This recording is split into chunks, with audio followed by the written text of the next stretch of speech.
सांस की जरूरत है जैसे जिंदगी के लिए, बस एक सनम चाहिए आशिकी के लिए। ये गाना तो आपने सुना होगा, और ये गाना जिसके ऊपर पिक्चराइज किया गया है उस इंसान को भी आप शक्ल से डेफिनेटली जानते होंगे। आशिकी फिल्म का यह गाना था, और आशिकी ये जो फिल्म थी इसको रिलीज हुए आज 3 दशक यानी 30 साल से ज्यादा का वक्त हो गया है। लेकिन अगर आज भी इस गाने के बोल कहीं सुनाई देते हैं तो व्हाइट ड्रेस पहने अनु अग्रवाल का वो खूबसूरत चेहरा लोगों के जहन में आ जाता है। 1990 में जब डायरेक्टर महेश भट्ट की आशिकी रिलीज हुई थी तो इसने बॉक्स ऑफिस पर तहलका मचा दिया। इट वॉज अ ब्लॉकबस्टर, और इसी के साथ चमके फिल्मी दुनिया के 2 बहुत जबरदस्त सितारे, एटलीस्ट उस वक्त के। उसमें से एक थे राहुल रॉय और दूसरी थी फिल्म की हीरोइन अनु अग्रवाल। मैं हूं सौरभ भ्रमर, आपके साथ आप सुन रहे हैं बॉलीवुड आफ्टर लाइफ। बॉलीवुड के ऐसे सितारों की कहानी जिन्हें कभी आपने सुना नहीं, या जिनके बारे में आप जानते तो थे लेकिन उनके साथ बाद में क्या हुआ इसकी शायद बहुत कम लोगों को खबर है। तो जैसे कि बात कर रहे थे आशिकी फिल्म के बारे में, ऑडियंसेस को फिल्म की कहानी के साथ साथ इसका म्यूजिक भी बहुत पसंद आया था। सुपर डुपर हिट म्यूजिक था इसका। 1990s, अर्ली 1990s में हर तरफ इस फिल्म के गानों की गूंज सुनाई देती थी लोगों को। फिल्म का म्यूजिक दिया था नदीम श्रवण ने, इसको डायरेक्ट किया था महेश भट्ट ने, इसको प्रोड्यूस किया था गुलशन कुमार ने, टी सीरीज के गुलशन कुमार। उनका यह पहला बहुत बड़ा प्रोडक्शन था जिसके साथ उन्होंने फिल्मी दुनिया में कदम रखा था एज अ प्रोड्यूसर। लेकिन ये जो फिल्म और ये गाने थे पिक्चराइज हुए दिल्ली के एक लड़के पे और एक लड़की पे, जिनको फिल्म का हीरो और हीरोइन बनाया गया, राहुल रॉय और अनु अग्रवाल। अनु अग्रवाल की इनोसेंस, उनकी मासूमियत ने इस फिल्म में 4 चांद लगा दिए। दूसरी तरफ राहुल रॉय एक उजड़ा हुआ आशिक, उस रोल में बेहद फेमस हुए। उनका हेयर स्टाइल बड़ा पॉपुलर हुआ था। लेकिन बहुत कम लोगों को पता होगा कि राहुल और अनु की आपस में कुछ खास बनती नहीं थी, लेकिन पर्दे पर उनकी एक केमिस्ट्री बेहद कामयाब रही। अनु अग्रवाल के तो लोग दीवाने हो चुके थे। She was termed as the sexy siren of Bollywood. उन्हें बॉलीवुड की next big thing, wonder woman जैसे शब्दों से पुकारा जाने लगा था। लेकिन फिर क्या हुआ कि कुछ ही सालों में अनु अग्रवाल फिल्मी पर्दे से गायब हो गई। कैसे ये वंडर वुमन एक 1 फिल्म वंडर, या ये कहिए 2 फिल्म वंडर बन के रह गई। कैसे एक खतरनाक हादसे ने अनु अग्रवाल की याददाश्त छीन ली, इसकी पूरी कहानी हम आज आपको बताएंगे बॉलीवुड आफ्टर लाइफ की इस ब्रांड न्यू एपिसोड में। सबसे पहले आपको लेके चलना पड़ेगा कि अनु अग्रवाल है कौन, और बॉलीवुड में एंट्री लेने से पहले अनु अग्रवाल की जिंदगी क्या थी। आपको बता दें, अनु अग्रवाल 11 जनवरी 1969 को दिल्ली में पैदा हुई। कहते हैं she was a brilliant student, पढ़ाई लिखाई में बेहद बढ़िया थी। और जैसा कि आप जानते हैं, पढ़ाई लिखाई का बॉलीवुड से कोई खास संबंध नहीं है। पढ़े लिखे लोगों के लिए बॉलीवुड अपने आप में कई बार टॉर्चर का सेंटर बन जाता है। पढ़ने लिखने में काफी अच्छी थी अनु अग्रवाल। उन्होंने DU यानी दिल्ली यूनिवर्सिटी से सोशियोलॉजी में डिग्री कंप्लीट की, और साथ ही उनको गोल्ड मेडल भी मिला था। आप समझ सकते हैं कि अच्छे खासी ब्रिलियंट स्टूडेंट थी वो। हाइट बेहद अच्छी थी। She was a very good looking girl. तो स्टडीज के अलावा उनको मॉडलिंग का भी शौक था। तो पढ़ाई के साथ साथ उन्होंने मॉडलिंग की शुरुआत कर दी। उन्होंने एक VJ के तौर पर भी कुछ समय काम किया। 1988 में दूरदर्शन के सीरियल इसी बहाने में अनु अग्रवाल पहली बार नजर आई, और तभी इसी दौरान महेश भट्ट की नजर उन पर पड़ी। और राय बहादुर भट्ट साहब को सब जानते ही हैं, टैलेंट की परख भट्ट साहब को बहुत है। तो पहली ही नजर में अनु को देखकर उनके मुंह से बस यही शब्द निकले थे, यू आर अ स्टार। और यहीं पर महेश भट्ट ने अनु को फिल्मों में काम करने के लिए कहा। लेकिन अनु को एक्टिंग का कोई ऐसा कीड़ा नहीं था, और हिंदी सिनेमा से तो कहते हैं उनको खास परहेज था। उन्होंने भट्ट साहब को बोला कि उनको हिंदी फिल्म्स नापसंद हैं, वो खुद भी इनको नहीं देखती, तो इनमें काम करना तो बहुत दूर की बात है। जैसे कि भट्ट साहब जानते हैं, आप अपनी जिद के पक्के थे। कुछ महीने बाद वो एक फिल्म की स्क्रिप्ट लेकर वापस अनु के पास गए। बोले इस फिल्म को वो तभी बनाएंगे जब अनु अग्रवाल उसमें काम करेंगी। फाइनली अनु अग्रवाल मान गई, उन्होंने हां कर दिया, और ये वो फिल्म थी जिसने अनु की जिंदगी तब्दील कर डाली। एक दिल्ली की DU की लड़की जो कि पढ़ाई लिखाई में थी, उसको अचानक दिल्ली से उठा के बॉलीवुड की शोहरत की बुलंदियों पर ला खड़ा किया। यह थी अनु की डेब्यू फिल्म यानी आशिकी। जैसे कि मैंने आपको पहले बताया कि फिल्म ब्लॉकबस्टर हिट थी, अनु रातों रात स्टार बन गई। अनु ने एक आर्टिकल में लिखा भी है, कहा भी है, stardom hit me with the intensity of a volcano. ये स्टारडम मेरी जिंदगी में ऐसा आया जैसे कि कोई ज्वालामुखी फटा हो।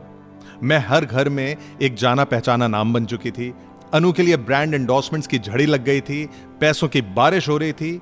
साथ ही साथ कहीं अनु ने यह भी लिखा है कि अगर उनका बैकग्राउंड सोशल वर्क से जुड़ा हुआ नहीं होता तो ये जो कामयाबी है उसके नशे में वो पागल हो जाती, जैसा कि अक्सर होता है।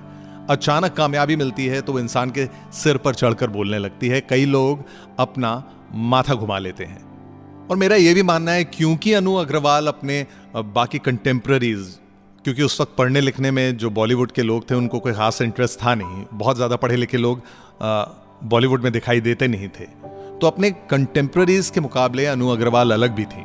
लेकिन कहते हैं ना, वो बॉलीवुड जो है बिल्कुल अलग दुनिया है।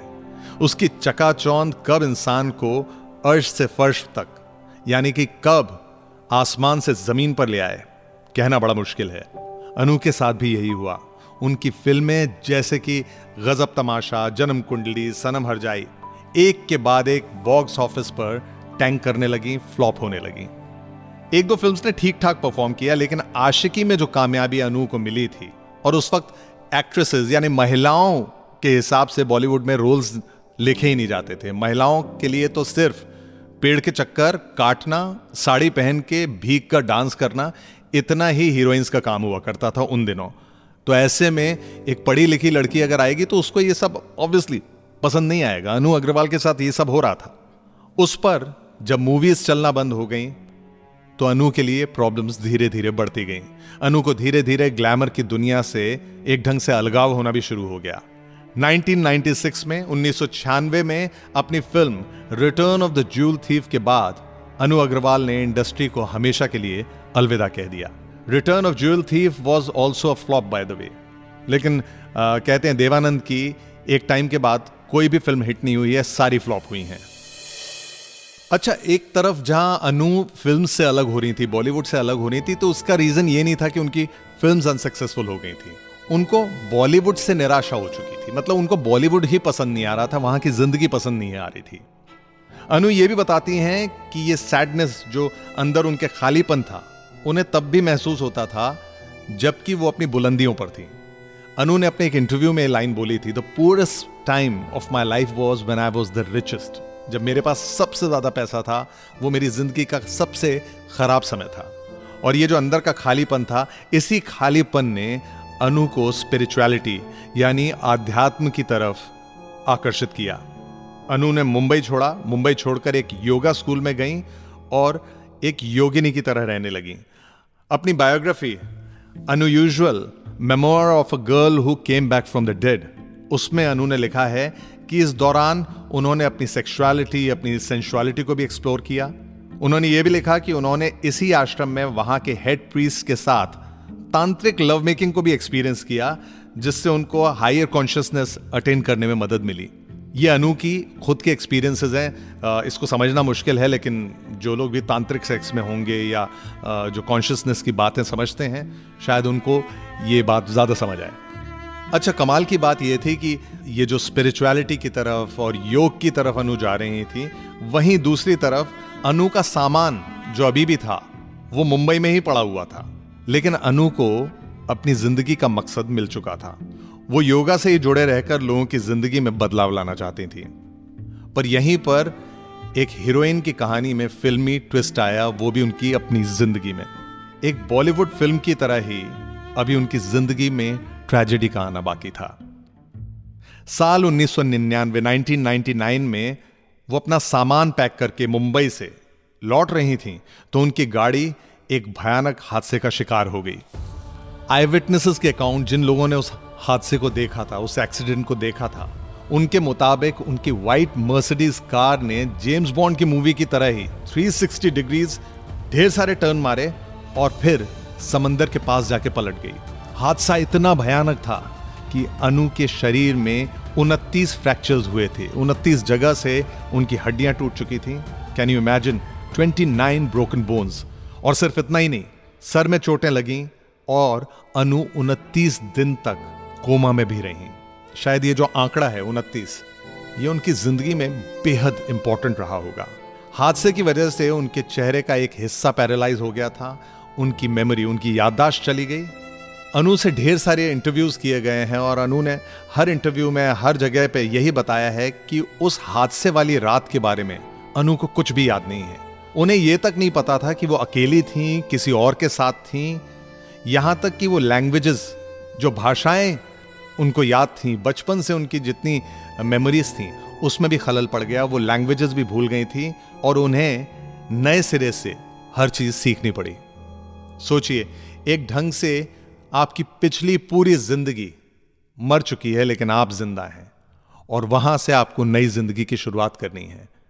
अनु ने अपनी जिंदगी में वो सब भुगता है जो हम अक्सर फिल्मों में देखा करते हैं। कहते हैं इस एक्सीडेंट के बाद डॉक्टर्स तक ने जवाब दे दिया था। डॉक्टर्स ने यह तक कहा था कि अनु का बचना इम्पॉसिबल है, 3 साल और जी पाएंगी। But Anu was a fighter. Anu को पूरा भरोसा था कि योग की हेल्प से वो ठीक हो जाएंगी। अनु ने न सिर्फ खुद को योगा से हील किया, बल्कि उन्होंने स्लम्स में, बाद में जब वो ठीक हो गई, उन्होंने स्लम्स में रह रहे बच्चों को भी योगा सिखाना शुरू कर दिया है।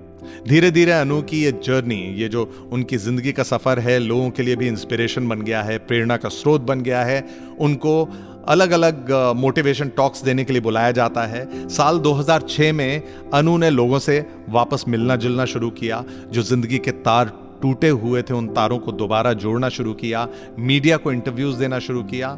वो चाहते थे कि बाकी लोग भी उनकी कहानी से एटलीस्ट कुछ सीख सकें। उनकी जो फाइटिंग स्पिरिट है, उससे टूटे हुए लोगों को शायद सहारा मिल पाए।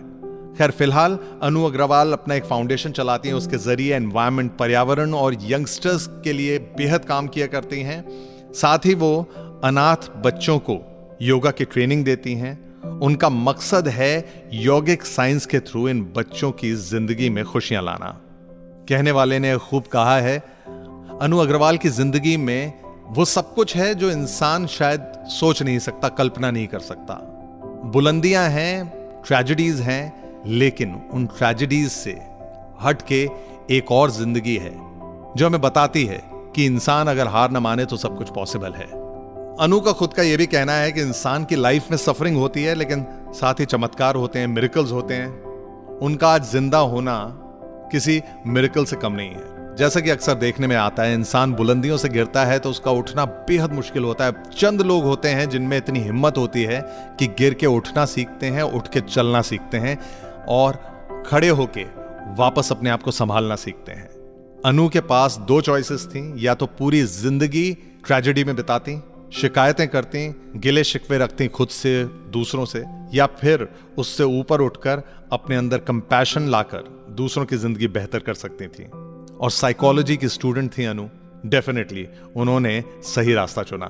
बॉलीवुड आफ्टर लाइफ में ऐसे ही खोए हुए सितारों की यादें, उनके किस्से हम ताजा करते रहेंगे। जुड़े रहिए ये शॉट पर। मैं हूं सौरभ भ्रमर आपके साथ।